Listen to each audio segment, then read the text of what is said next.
Welcome to Polaris-Live. This is your host, Sarwar Kashmiri, thanking you for joining today's conversation in this series of programs on the U.S.-China relationship. This program is brought to you live in conjunction with the Foreign Policy Association of New York.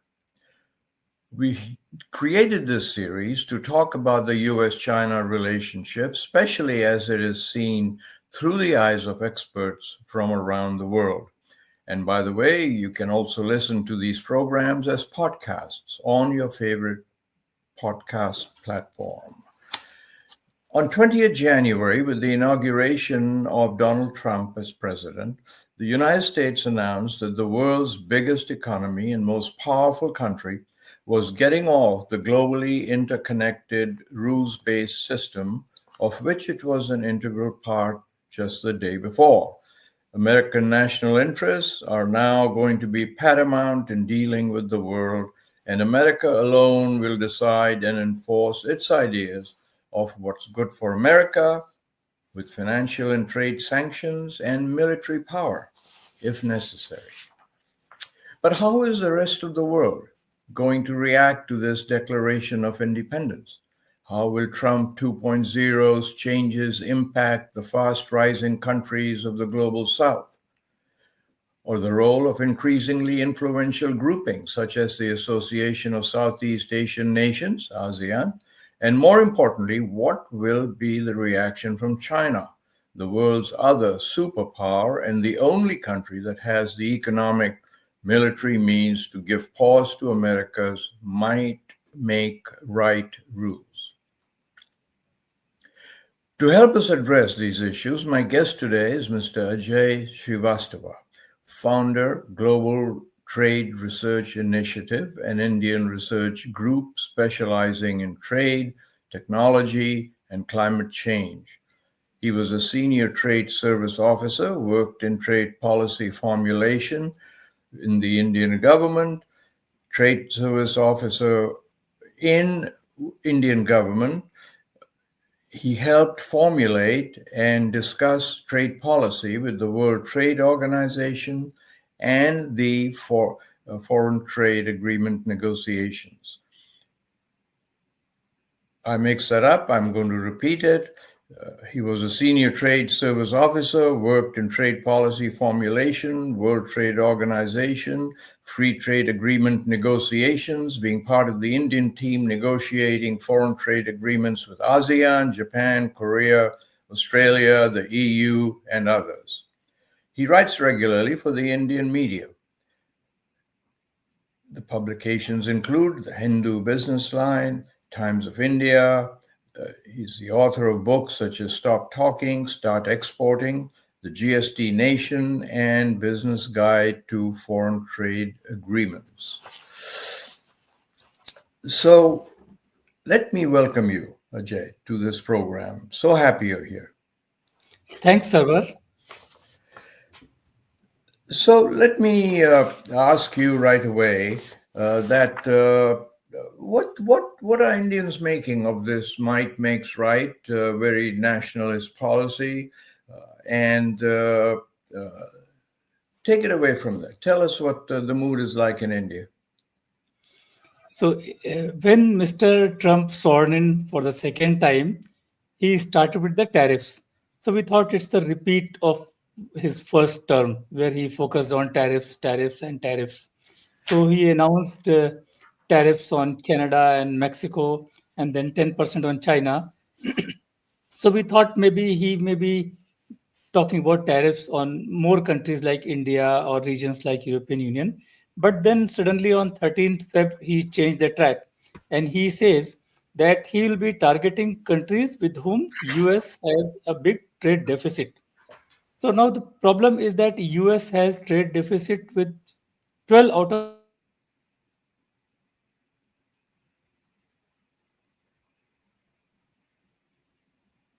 15 top trading partners. So India is not targeting from partner countries at lower tariffs, but partner countries they take higher tariffs and do so many other things that US exports is not able to enter those countries. So India has a trade deficit, and US exports is not able to enter those countries. Trade deficit exceeding $1 trillion, and he wants to set it by charging reciprocal tariff. So initially he talked about 25% tariffs, then he moved on to reciprocal tariff. So we thought, okay, he is having, he is probably defining the problem, how to address this. But again, we are hearing 10% additional tariff on China. So again, he's going back to tariff. So he's mixing many things together. So it's very difficult to make sense of which way the tariffs will be working. Whether they will be reciprocal means if I'm charging 10%, you charge 10%. But the way he's announcing 25%, 10%, 15%, we don't know what shape this animal will take. I'll stop here. But Srivastava, it helps to understand some of the intricacies of this. I mean, on the face of it, the word reciprocal seems to say, what you charge me, I will charge you. So what could be more fair than that? But you're there. I should mention that you're joining us from New Delhi, India, where the seat of the Indian government is. Is this not the way the Indian establishment looks at it, that reciprocal means what you do, I do? So reciprocal, what is reciprocal is not clear in the minds of even Trump administration. Forget about any other partner country. So the White House fact sheet and other briefs released, it doesn't define what is a reciprocal tariff. For example, we are not clear whether the tariffs, one tariff will be applied for all the products of a country, or it will be different for agriculture, different for industrial, or they will be going at the sectoral level. For example, different for automobiles, different for alcohol, different for engineering goods, or they'll be going at the tariff line level. That's true reciprocity. That means I charge 50% on apples from you, you charge 50% apples from me. So even this primary thing has not been defined by the Trump administration so far. So we are only guessing, and we want to see what they are going to do with these things. Okay. By the way, there's a question that I have been meaning to ask authorities in India, but I've forgotten to. India's trade with America, Ajay, is $125 billion, right? This is 1/4 the trade of Mexico. Why is the trade of India so low? So I'll answer this in terms of exports to GDP ratio. So for all the large economies like US, India, China, Japan, the export to GDP ratio hovers around 15 to 20%. So we are not an export driven economy. For US, the export to GDP ratio is just 12%. For India, it's 18 to 19%. For Wow, China, it's 20%. So if our GDP expands, our exports will expand as a natural outgrowth of the GDP. I see. Then there are countries like smaller countries like Vietnam or Singapore, where exports to GDP ratio exceeds 100, but they are export-driven economy, and their domestic policies, they are attuned for meeting the export targets. But none of the large economy does this. In all the large economies, including US, as I say, China, Japan, India, exports is an outgrowth, and our exports are proportionate to our GDP. I And see. that explains the difference between Mexico and India. Now, a major complaint from Canada and Mexico, two of America's biggest trading partners, is that with these new rules that Mr. Trump announced, he's basically overturning the negotiations and agreements that he himself put into place with Canada and Mexico just a few years ago. How is this viewed in India, this reversal of worked out, agreed to trade agreements that are now overturned? Is this a big deal? Uh, it's a big deal because, Mr. Trump himself, in his first term, finalized the terms of this USMCA deal with Canada and Mexico.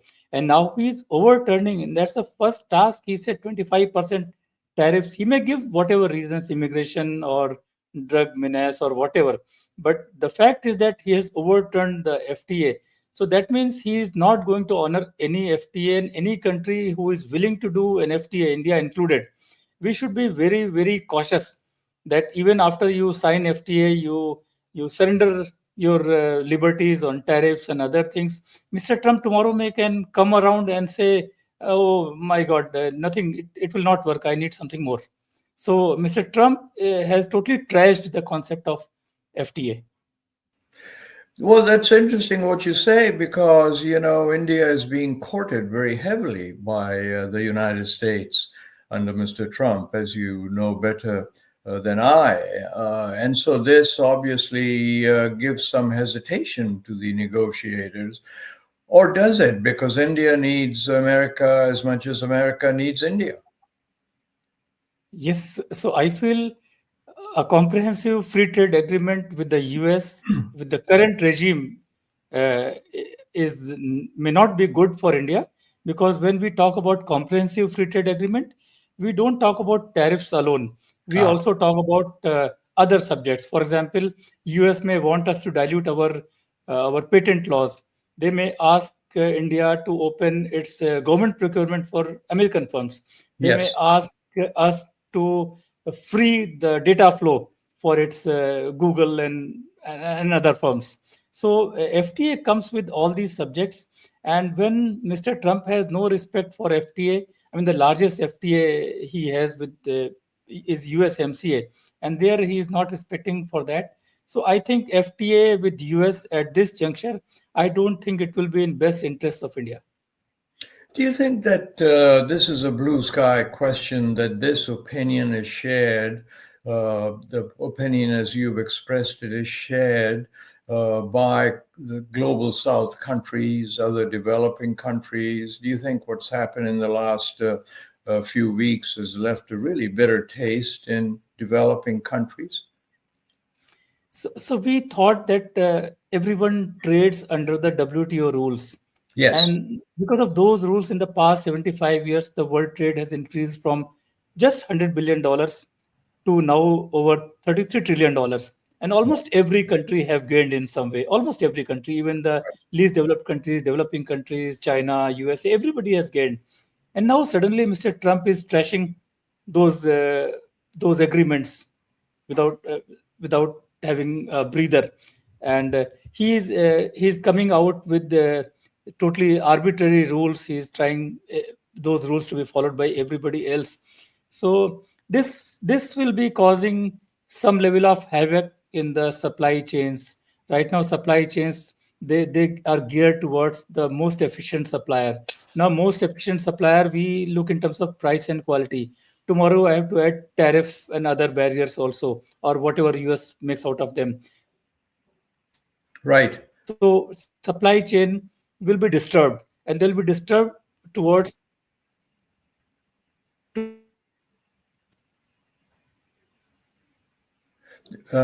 We seem to have a slight technical issue here with the sound breaking down, Ajay. So let me just tell people that the question yeah. that I asked had to do with interruption of trade because of the new trade rules. And Mr. Srivastava said that countries will normally try to work around it, or it will disturb flows, trade flows, and supply chains quite a bit. Am I injecting it correctly?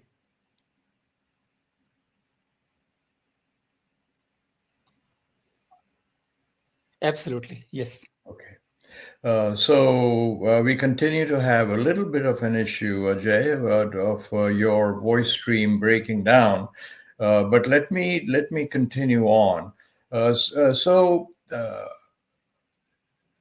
a few years ago, to everyone's surprise, because of the big amount of trade with China, the U.S. levied tariffs. We now have 3 or 4 or 5 years of experience. What has experience shown us? Have tariffs really helped American economy? So the trade war formally started in March 2018, when Mr. Trump for the first time imposed 25% tariffs on steel and 10% on aluminum. Yes. And he imposed on most of the countries of the world. And then he followed it up. He targeted China exclusively and imposed tariffs on hundreds of the items. Biden administration followed it up with more and more tariffs and restrictions against China. So the first term was basically US versus China, the trade war. What are the results? So I compared the trade data 1 year before March 18, that is 2017, and 2023. These Hmm. 5 years, how trade has changed. So US imports from China, they declined during these 5 years by $82 billion. So Oh, US must be happy that it worked. yeah. But US overall global imports, it increased by more than $760 billion. Oh So my. imports from China came down by a little bit, but its overall imports, it increased tremendously, $760 billion.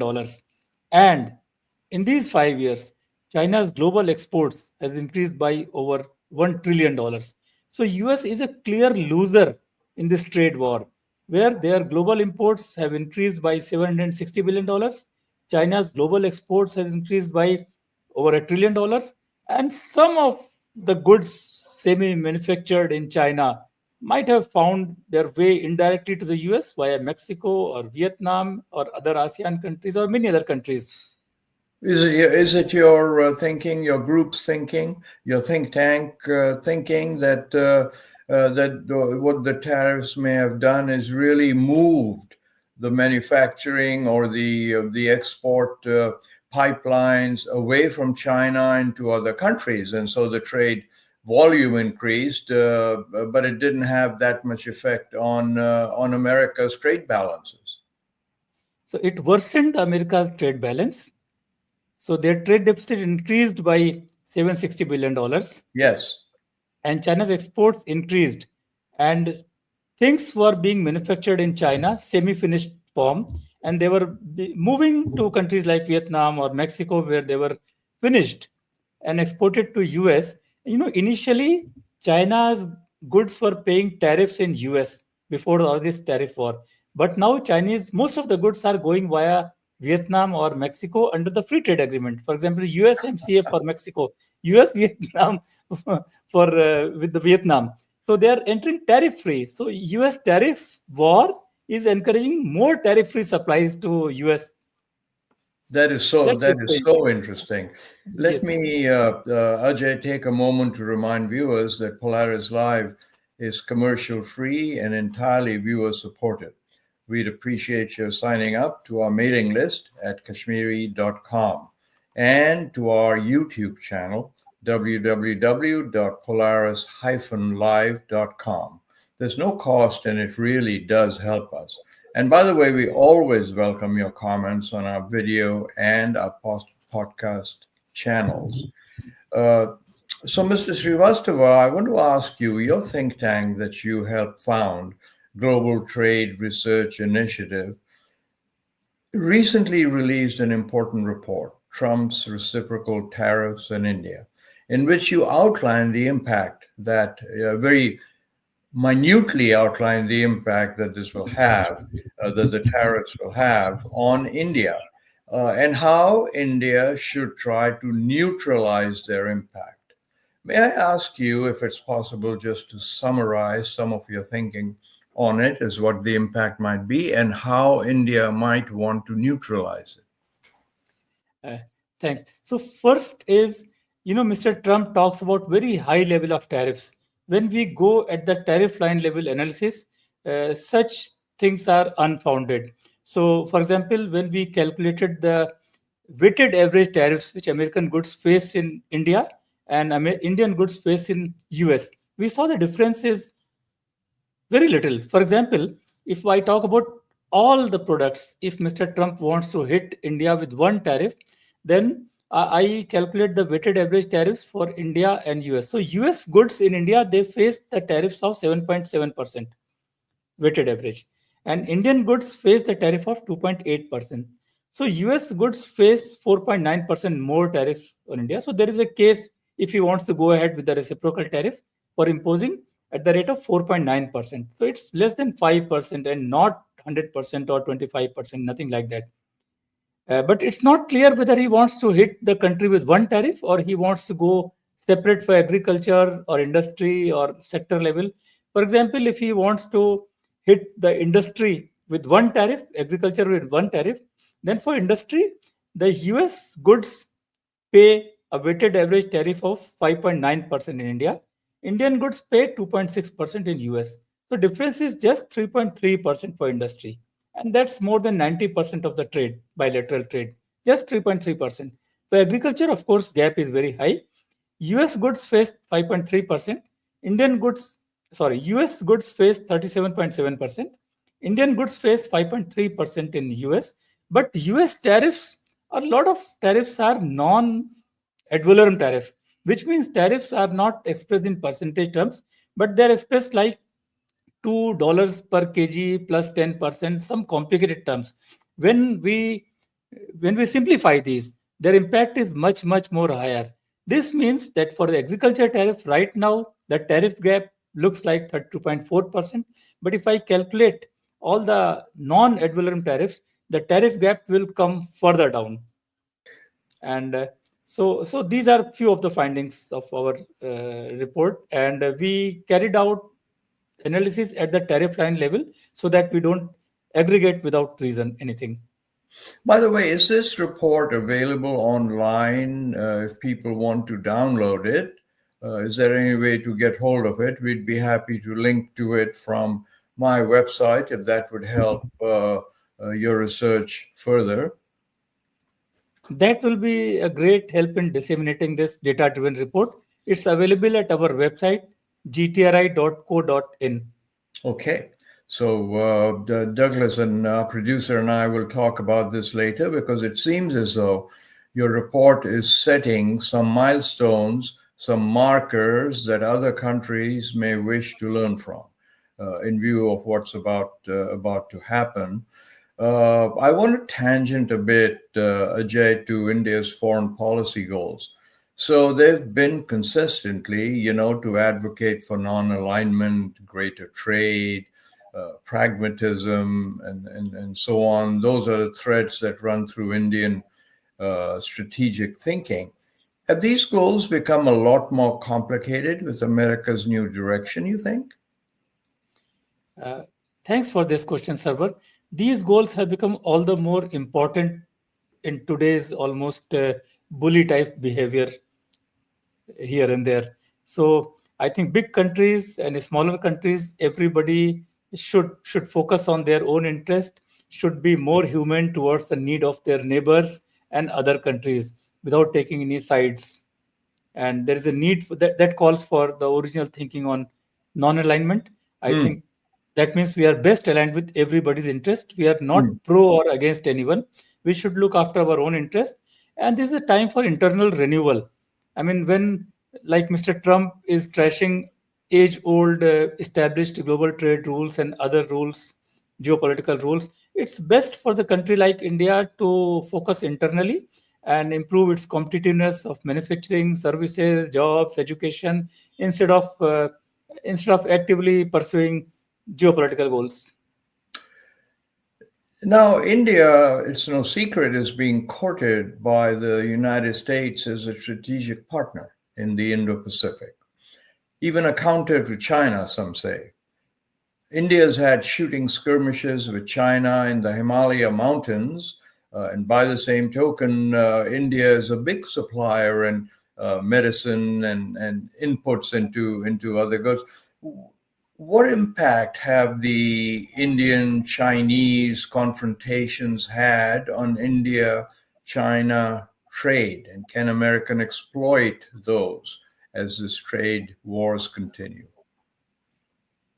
So India-China had border skirmishes in 2020, but it did not hit the trade. Both the countries need trade from each other. India more so from China, and we are dependent on China for our supplies of critical industrial goods. And the trade continued unabated from China even during and before and after Galwan time when these skirmishes took place.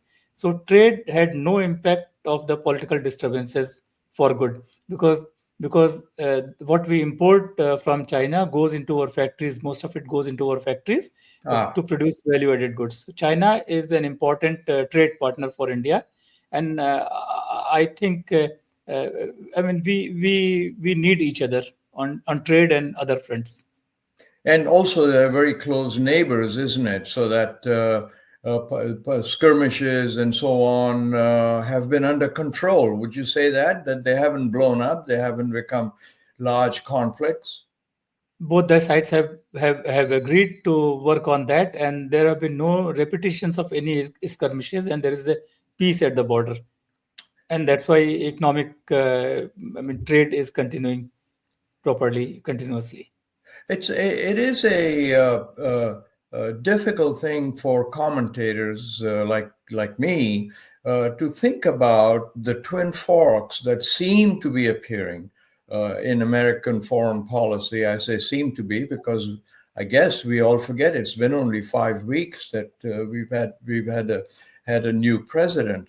But if there really is a desire to have a grouping led by America that includes Japan, that includes Australia, that includes New Zealand, and it includes India, then the policies that we seem now to be following seem very destructive of that objective. Would you agree with that, or am I missing something?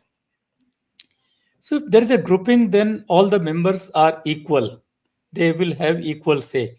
The grouping should not be pursuing the agenda of one nation. If these things can be taken care of, then grouping will succeed in meeting its goals. And Else do they you will not. really think India will be able to, sorry to interrupt, but do you think India will be able to keep its historical non-alignment status going forward? Because if America is indeed trying to set up a counter to China, India would have very difficult time relating to that, isn't it? So India is still non-aligned. It's not pro or anti any country, including the US. US is our largest trading partner, so naturally we are very close in terms of economic geopolitical cooperation. China is also an important economic partner. We buy many industrial goods from them, and China is also very important to us. So when we talk about geopolitics, we have to consider all these factors, and it's not one against the other. I think we need cooperation from everyone for inclusive development at all the levels. Now, listen, we're starting to run out of time, Ajay, but what I would like to do, India is such an important part of the geopolitical equation today. We talk about the global south, we talk about the BRICS, we talk about other organizations, but India is, after the United States, China, the emerging power that everybody is watching. So I would like to give you now a few minutes, if you could have a megaphone through which you could speak to the American people. I'd just like for you to take a minute and tell them what you would like to see going forward as a sane trade policy. Great. So I would say that please first get your data correct. For example, Mr. Trump on 13th Feb said that the two countries have a trade deficit. US has a trade deficit of $100 billion with India. No, sir. It doesn't exceed more than 41 or $42 billion. Then, for example, he said about the tariffs. India charges 100% on Harley Davidson. No, sir, we charge 30%. So US first should get its data correct and then talk about imposing reciprocal tariff. Else, if it's using wrong data, that's bad. Second, India supplies all the great goods needed by the US. For example, we supply a lot of high quality textiles and garments to them. If you don't buy from us, you end up buying more and more from China. Then we supply about 70 to 80% of the generics bought by the US. They are used by they account for more than 90% of the prescriptions in US. If you don't buy generics from us by imposing reciprocal tariff, who is going to suffer? Then I'll give one more example. iPhone, our biggest export to the US, more than $5 billion exported last year. So what is iPhone? If iPhone retails at $1,000 a piece in US, Apple gets simply out of $1,000, Apple gets $450. That is, America gets $450. $50 American retailer get $500 out of $1,000. $450 is the cost of the components. India gets less than $30. And for the export bill of $5 billion, this $30 translate into $130 million. So trade deficit has to be seen in these contexts. We have to go into details instead of just looking at one big outer number. So I think look at the value addition also, and by the iPhone example proves that US gains much more in dollar terms than India could ever think of gaining through such exports. So if we stop exports of iPhone to US will lose more. Then US will lose more than $500 per piece. India will lose just less than $30 per piece. So these are few things, very elementary pointers, which I feel should be considered. And India is a benign country, never attacked any of its neighbors or any other country, and we supply good quality goods.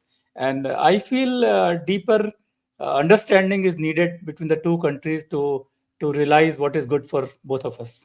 Thank you very much. Well, Jay, we've unfortunately run out of time, and I do mean it when I say unfortunately, because the simple talk that you gave to our viewers on a really complicated topic was much appreciated. So thank you very much for that thought-provoking conversation to set the stage for further conversations along the lines on our agenda this year. I do hope you will come back and see us again as this year unfolds. So thank you. Privilege is all mine. Thank you, Sarwar. And thank you to our viewers from around the world. Please join us again on Polaris-Live.com as we continue to explore the most consequential relationship in the world, that between the United States and China, and its impact on the world, seen through the eyes of the other countries in the world and from experts around the world. We look forward to welcome you here again. Until then, goodbye.